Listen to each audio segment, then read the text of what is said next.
to the second annual Star Hall of Fame. We're delighted to be here for the induction of some very, very deserving people from Reading Football Club, past-ish and more present-ish. There's a wide range of players right back from the formation at the start of the club through to the very recent history, and it'll be great to see those names going in. Here's a taste of what we had on the night. The project is the brainchild of Star's Roger Tipford, who launched the Hall of Fame last year with the goal of putting in 150 of the most deserving names connected with Reading Football Club before the club's 150-year anniversary celebrations. Last year saw a wide range of names from former chairman Roger Smee to Graham Murty and even Adi Williams go in, with Adi back on hand to help with this year's inductions. You know, legends talk about Steve Coppell, obviously, you know, he'll always be a Reading legend. Someone I played with, Jimmy Quinn, you know, phenomenal amount of goals, probably the best goal scorer I've ever played with. He's the only player that can head a ball further than he can kick it, you know, phenomenal. So, you know, some big names there.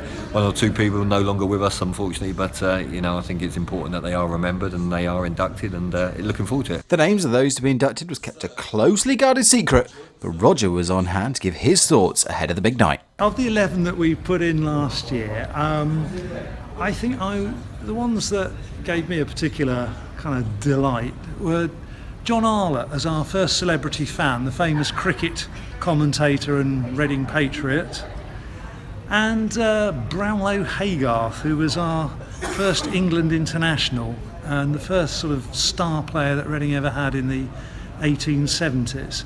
And I think his name was overdue some recognition. Of course, with a big night comes the need for a big-time host, and who better than a man associated with some of the biggest days and nights in Madejski Stadium history? Former PA man, Paul Allen. I think it's an excellent, I mean there are 13 tonight, so I think it's an excellent bunch of people that have been put into the Hall of Fame tonight. Some real servants of the club, both on the pitch and behind the scenes, interestingly. The night wasn't just about those inducted. There was also a chance for several groups to connect with the club to meet the fans, with the Reading collectors and historians fittingly on hand share some great memorabilia associated with some of the inductees. We have our own representation here at the Hall of Fame ceremony. As you can see behind me, the lovely Becca and the lovely Sim, aka Bucks Royal, are here. We've got our little stand.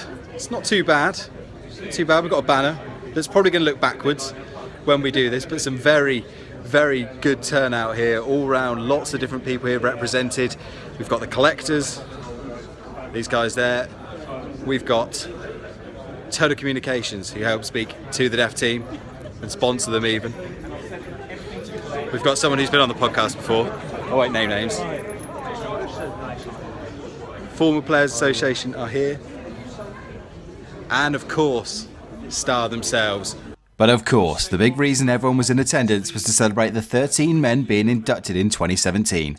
They range from former captain Harry Rogers, who died during a game in 1879, and a man who saved the football club 100 years before Sir John Madejski and Roger Smee, Horace Walker. We had a future FA Cup winner in Jack Palethorpe inducted, as well as Maurice Eddleston, who not only had an illustrious Reading career, but went on to be a national radio commentator for the BBC.